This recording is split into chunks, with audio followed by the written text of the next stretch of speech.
This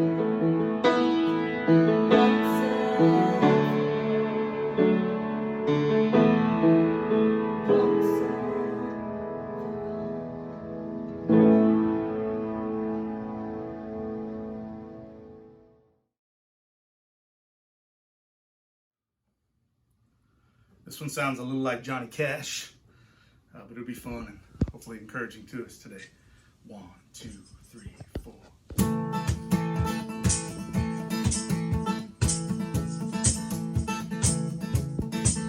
Bring your tired, bring your shame, bring your guilt, bring your pain. Don't you know that's not your name? You will always be much more to me. And every day I wrestle with the voice that keeps telling me I'm not right. That's alright, 'cause I hear a voice and it calls me redeemed. And others say I'll never be enough. Greater is the one living inside of me than he who is living in the world. In the world. In the world. Greater is the one living inside of me than he who is living in the world.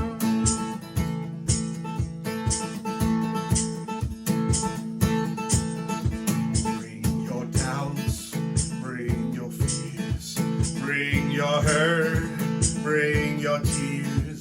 There is no condemnation here. You are holy, righteous, and redeemed. And every time I fall, there are those who will call me a mistake. Well, that's okay, 'cause I hear a voice and it calls me redeemed. When others say I'll never be enough. Greater is the one living inside of me than he who is living in the world. In the world. In the world.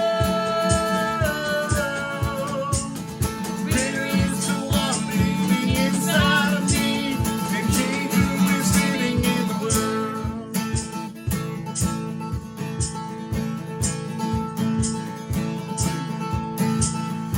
Every days I lose the battle. Grace says that it doesn't matter, 'cause the cross already won the war. I'm learning to run freely, understanding just how he sees me, and it makes me love him more and more. Every days I lose the battle. Grace says that it doesn't matter, 'cause the cross already won the war. I'm learning to run freely, understanding just how he sees me, and it makes me love him more and more. 'Cause I hear his voice and he calls me redeemed. When others say I'll never be enough. Greater is the one living inside of me, he who is living in the world. In the world. In the world. Greater is the one living inside of me than he who is living in the world. Every days I lose the battle. Grace says that it doesn't matter, 'cause the cross already won the war. I'm learning to run freely, understanding just how he sees me, and it makes me love him more and more. Greater is the one living inside of me than he who is living in the world. Yeah. All right, let's do one more. You might want to turn your TV up a little bit and get ready to jam out in your living room, create a little bit of energy in your space today. All right, here we go. 1, 2, 3, 4.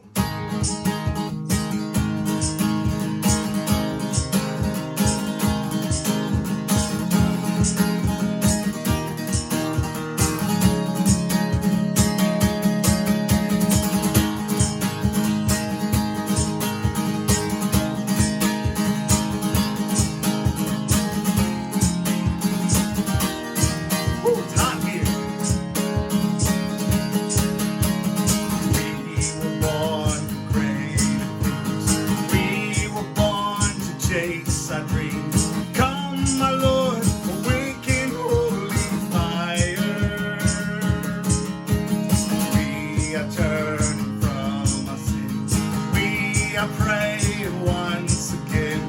Come, my Lord, awaken holy fire.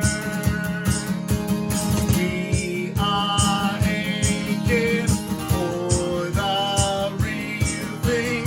Hearts are open wide. Burn like a starlight of fire in our hearts. Burn like a starlight of fire in our hearts. Burn like a starlight of fire in our hearts. Burn like a starlight of fire in our hearts. Yeah.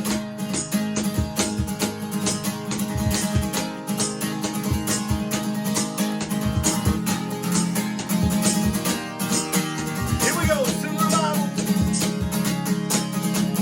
Sing revival starting. Set your holy spark in us. Send us out in resurrection power. History's about to change. We are rising once again. Send us out in resurrection power. We are aching for the real thing. Hearts are open wide. Burn like a starlight of fire in our hearts. Burn like a starlight of fire in our hearts. Burn like a starlight of fire in our hearts. Burn like a starlight of fire in our hearts. For your glory, for your fame. In this darkness, light a flame in us.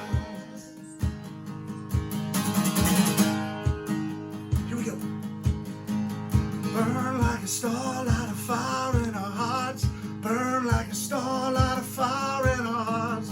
Burn like a starlight of fire in our hearts. Burn like a starlight of fire in our hearts. Burn like a starlight of fire in our hearts. Burn like a starlight of fire in our hearts. Burn like a starlight of fire in our hearts. Burn like a starlight of fire. Burn like a starlight of fire in our hearts. Burn like a starlight of fire in our hearts. Burn like a starlight of fire in our hearts. Burn like a starlight of fire in our hearts. For your glory, for your fame. In this darkness, light a flame in us.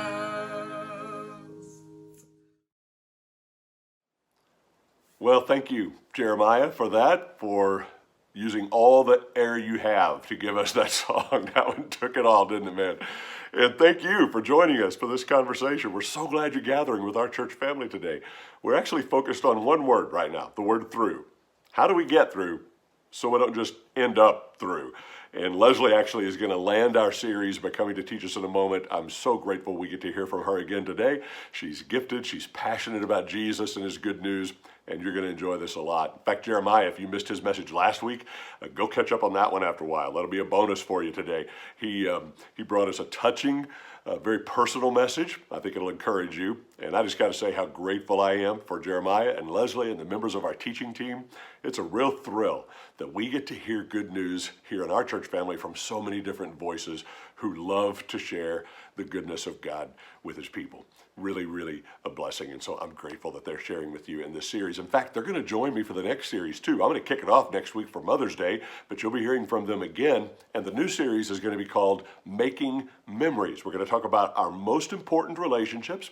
And I think it'll be a very timely word for all of us in these days in which we're living.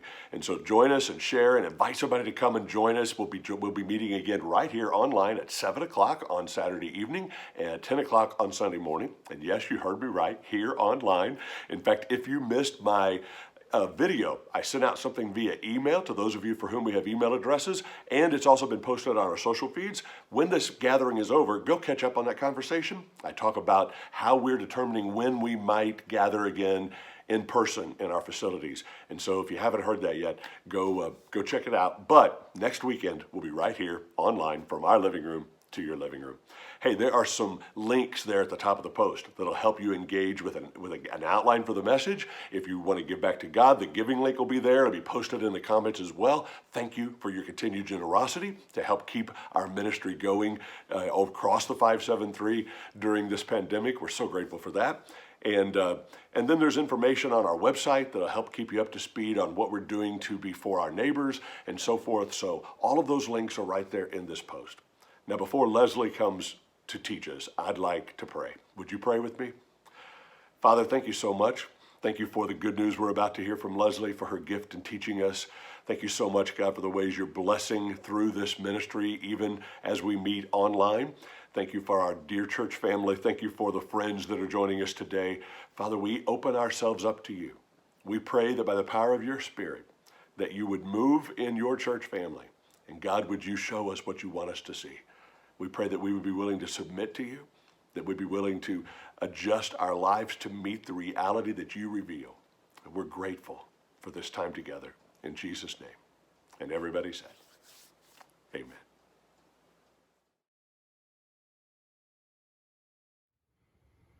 Hey everybody. So I am really excited to get to share with you today as we wrap up this series we've been calling Through.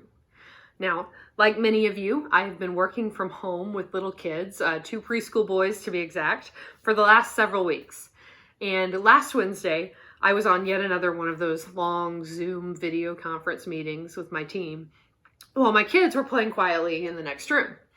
And I have been a parent for nearly 6 years now, so it probably should have been a warning sign to me that they were so quiet, like something bad was about to happen, but it wasn't. I was blissfully unaware, and I'm focused on my meeting, when all of a sudden, my 3-year-old bounds into the room, dancing around, singing, "Shake Your Booty," which I have no idea who taught him that phrase, but thanks very much.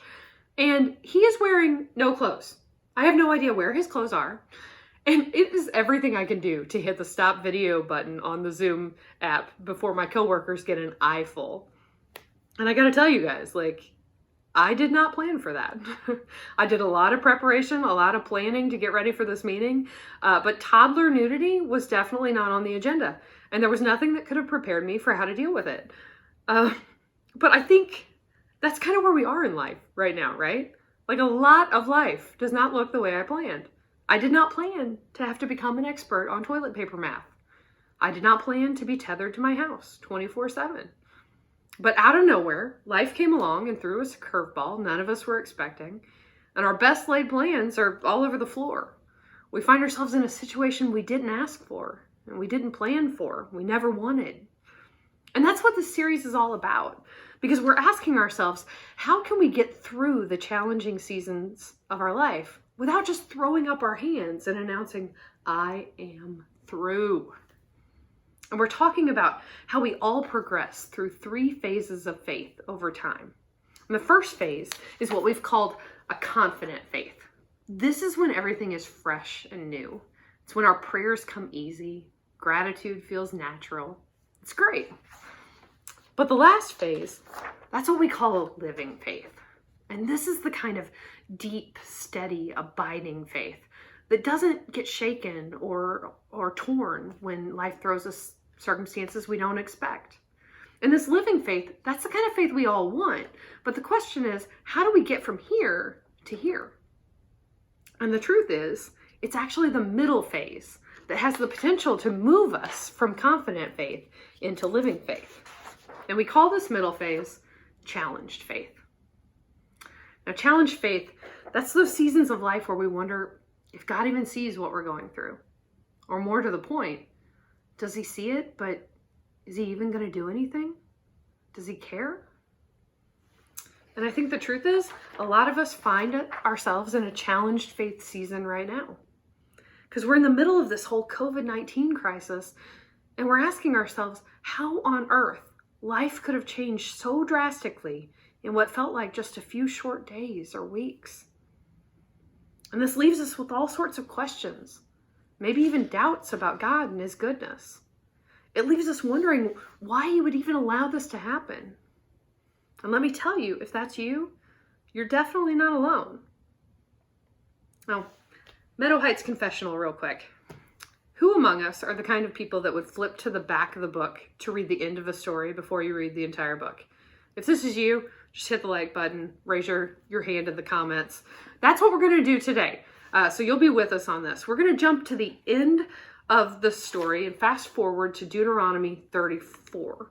We're jumping to the end of the story where Moses has been leading the people of God on a journey through the desert that lasted 40 years. And I got to tell you, the desert is definitely not where they expected to find themselves.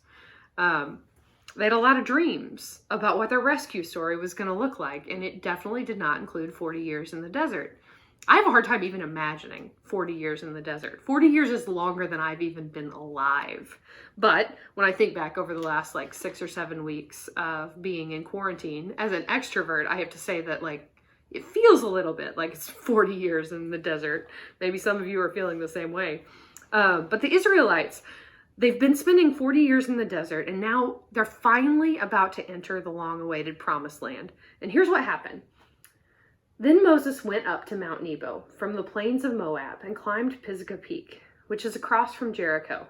And the Lord showed him the whole land, from Gilead as far as Dan, all the land of Naphtali, the land of Ephraim and Manasseh, all the land of Judah extending to the Mediterranean Sea, and the Negev, the Jordan Valley with Jericho, the city of palms, as far as Zoar. Then the Lord said to Moses, "This is the land I promised on oath to Abraham, Isaac, and Jacob, when I said, I will give it to your descendants." Now imagine with me how this must have felt like for Moses.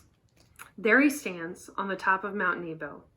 He has this beautiful, incredible view of the entire promised land. He can see for miles.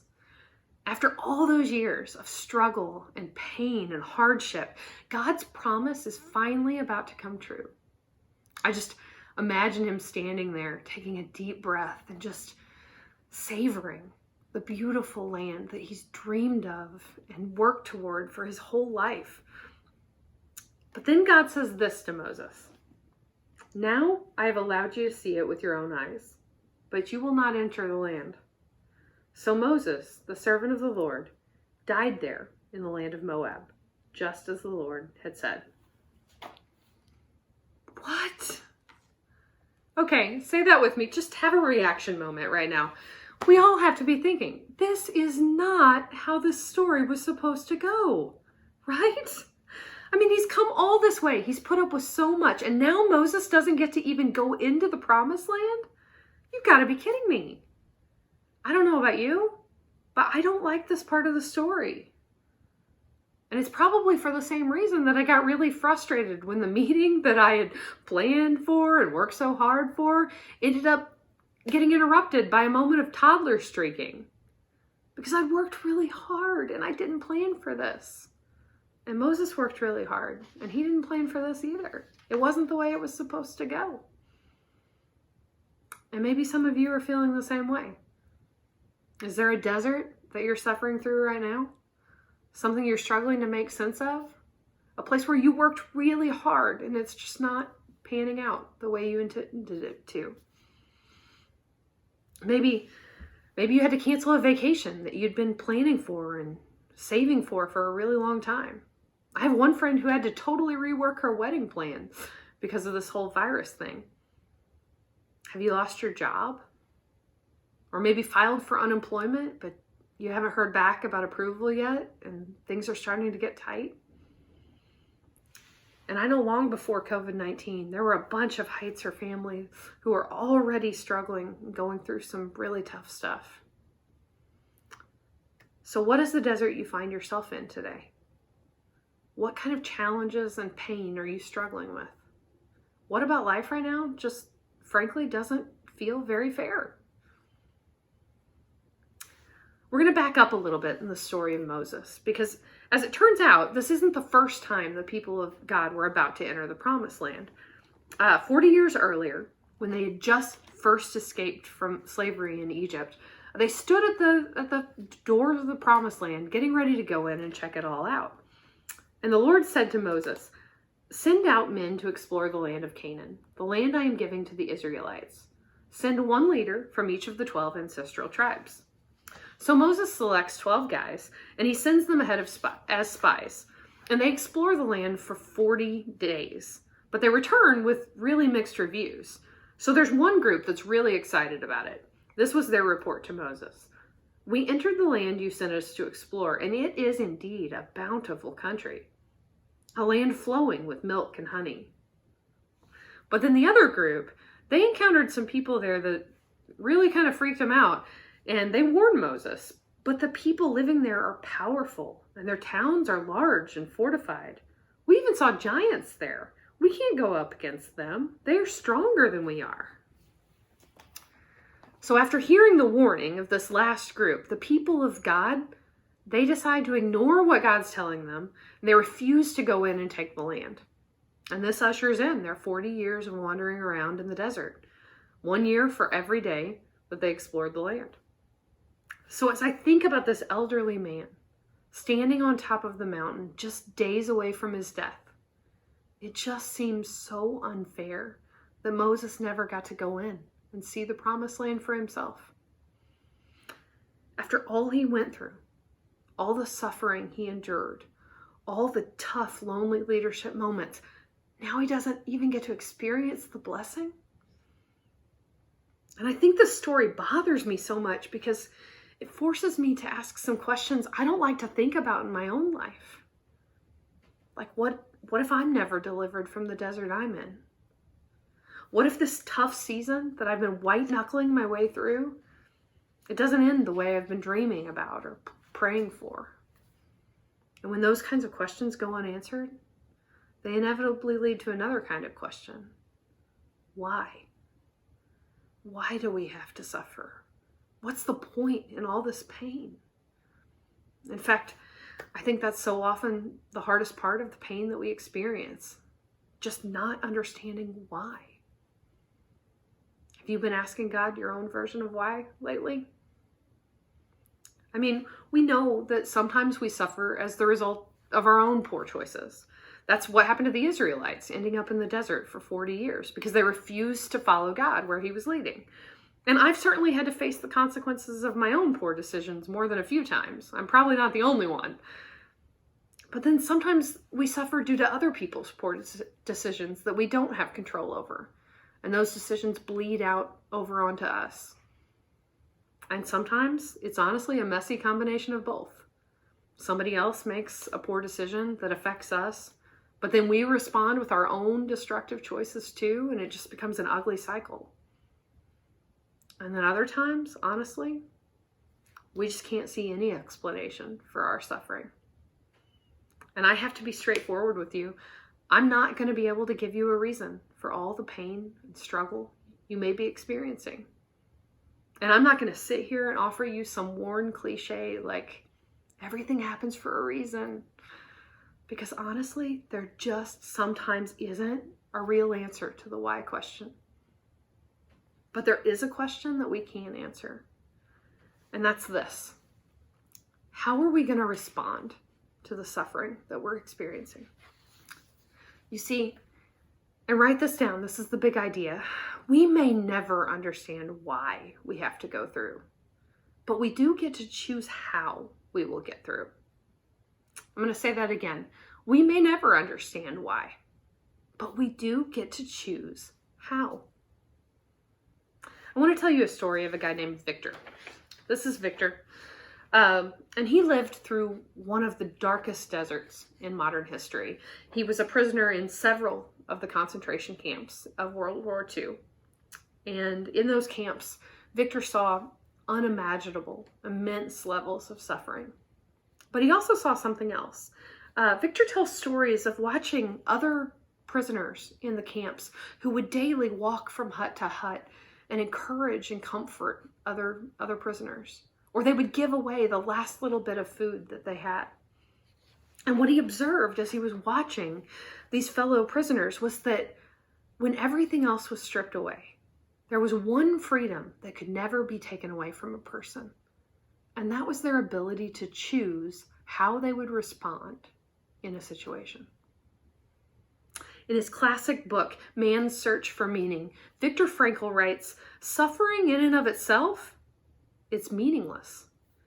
We give our suffering meaning by the way in which we respond to it. Forces beyond your control can take away everything you possess except one thing: your freedom to choose how you will respond to the situation." Suffering in and of itself is meaningless. There's no point to asking why. But we can give our pain and suffering meaning by the way we choose to respond. The people who comforted other prisoners in those camps, doesn't mean that they didn't experience pain. Some of them, many of them, probably experienced death.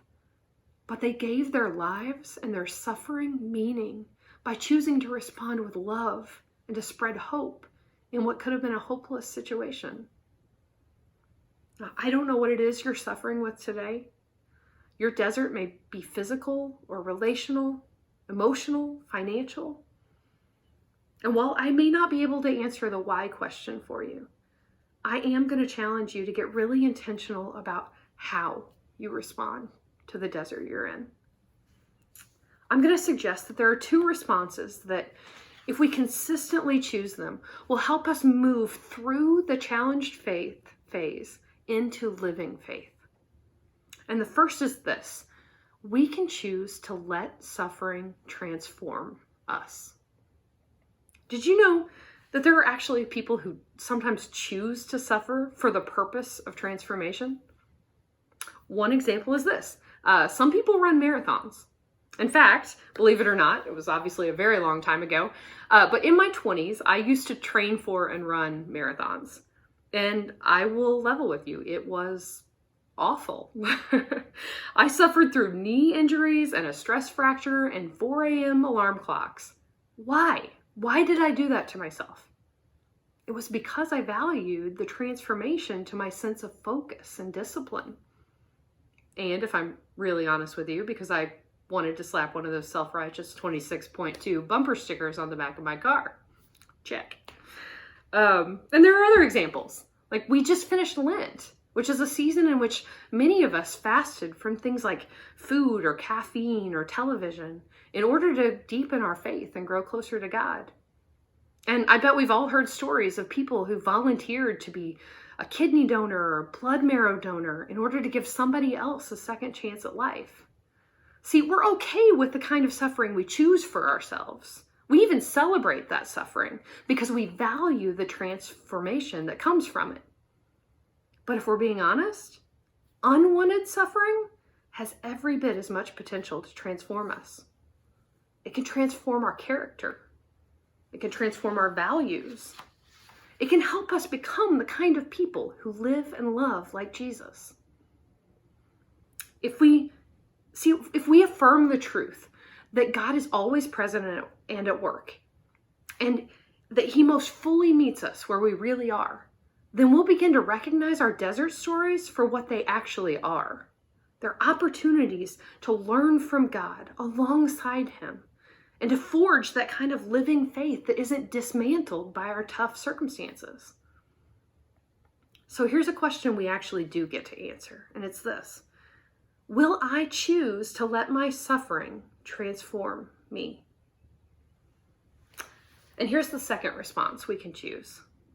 We can choose to let our suffering remind us of the bigger story. Let me ask you guys this. Was Moses a failure because he never entered the promised land? Of course not. Of course he wasn't.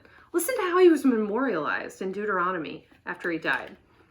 It says, "Since then, no prophet has risen in Israel like Moses, whom the Lord knew face to face, who did all those signs and wonders that the Lord sent him to do in Egypt, to Pharaoh and to all his officials and to his whole land. For no one has ever shown the mighty power or performed the awesome deeds that Moses did in the sight of all Israel." Moses is remembered as one of the greatest heroes in all of history. His life was not a failure.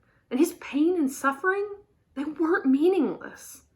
Moses played a huge part in the bigger story of God's plan to rescue and restore his people. And you and I, we have a role to play in that story too. See, what if God might use this desert you're in right now to actually equip you to play your part in his big story? What if, and just hang with me here, what if you actually asked him to do that?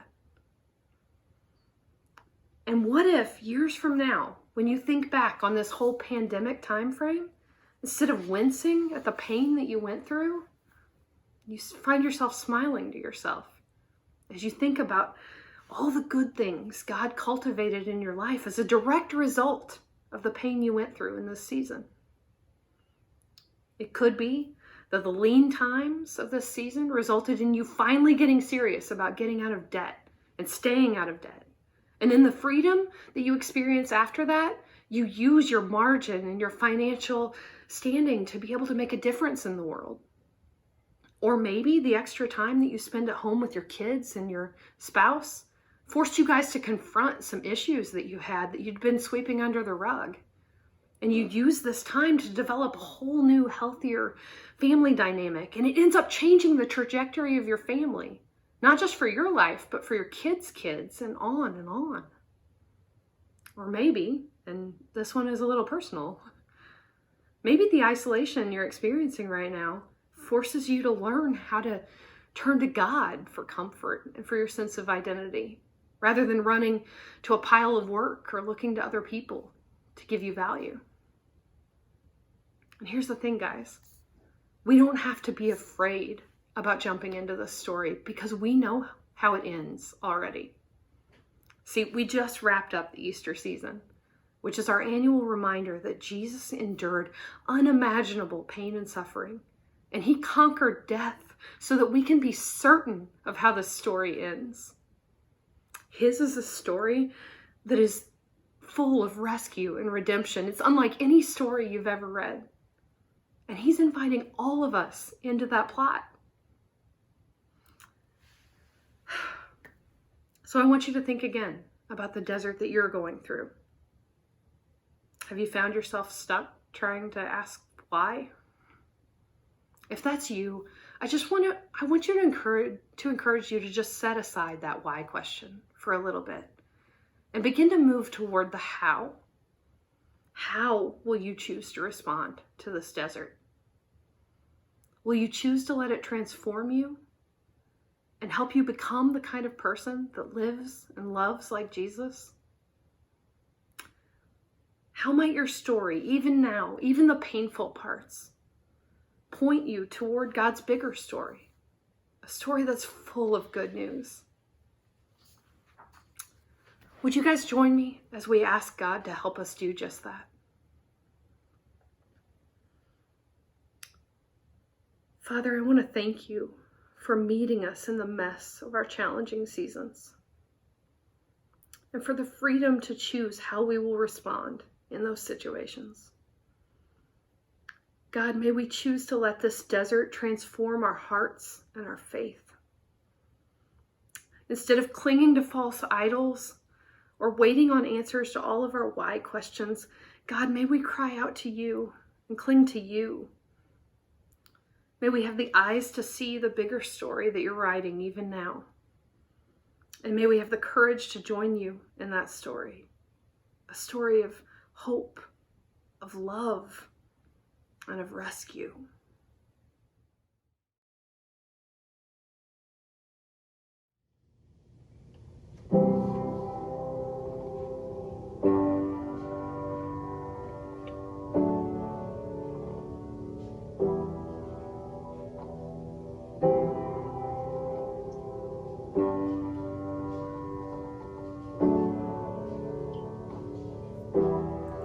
You are not hidden. There's never been a moment you were forgotten. You are not hopeless.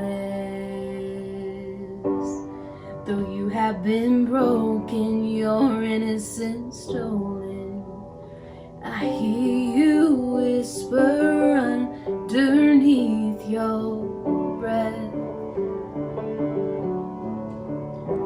I hear your SOS, your SOS.